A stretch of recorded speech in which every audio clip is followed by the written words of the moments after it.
os lo voy a leer y luego Mariela os lo traduce. Pero bueno, yo escribía desde mi casa, desde la ventana, y veía la constantea. Burua kentzen. Badira, emakume azalak, eskata usaina baino itxaskorragoak. Badira, barruan nola ustu jakin gabe zuzenean urdailera doazen eskuemeak. Badira, amantalean batzen diren odolak. Badira, senarraren begirada duten arrainak. Badira, arnaz estuz erausten diren zakatzak. Badira, olatuen dardara duten gorputzak. Badira, maitale desleialarekin bezala, itxasoarekin oheratzen direnak. Badira, arrainei, beraien abailitz buruak entzen dieten emakumeak.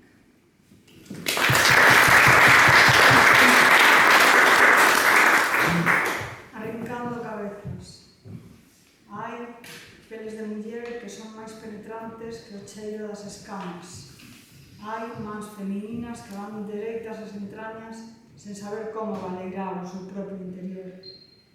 Hai mandís manchados de sangre. Hai peixes que teñen a mirada do marido. Hai galadas que custa ferro e fariña tirar. Hai corpos a estremecerense como as ondas. Hai as que se deitan co mar como cun amante infiel. Hai mulleres que arrincan as cabezas do peixe como se arrincasen as súas.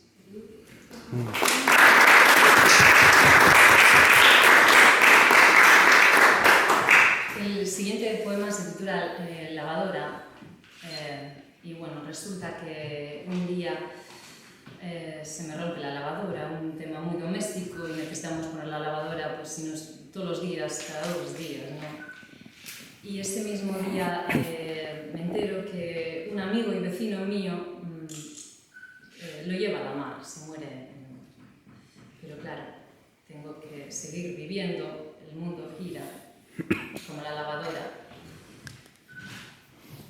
Y dice, zu hil zinen egunean, lavadora bat erosi nuen. Ateska zabaltzean oinak guzti zitzaizkidan. Ezustean harrapatu ninduen urak. Badakizu, erreka urdinak ditut bularrean, itsasoak gainezka egiten dit ahotik. Lavadoraren eskotiatik, itsasoari begira izan zen, bapatian xaboi eta trapu artean. Olatuak eraman zintuela jakin nuen.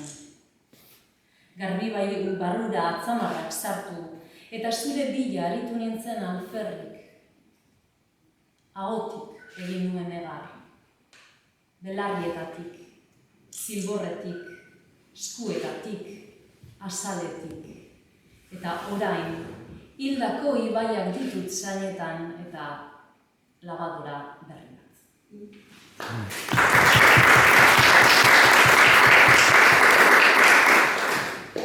Lavadora. O día que morriches merquei unha lavadora. Cando abrín a portiña molei os pés. A auga collerme por sorpresa. Teño regos azuis correndo polo meu peito, sabes? O mar rebordando a miña boca. Foi mentres miraba o mar a través do zapón da lavadora que socato entre o xabón e os farrapos da abogada cando souben que a onda turrara por ti. De contado metín os dedos na auga xabonosa. Procurei tenela inútilmente. Chorei pola miña boca, os meus oídos, o meu embigo. Chorei polas miñas mans, cada poro da miña pel. E agora, o que teño son regos mortos nas veas e unha lavadora nova do trinque.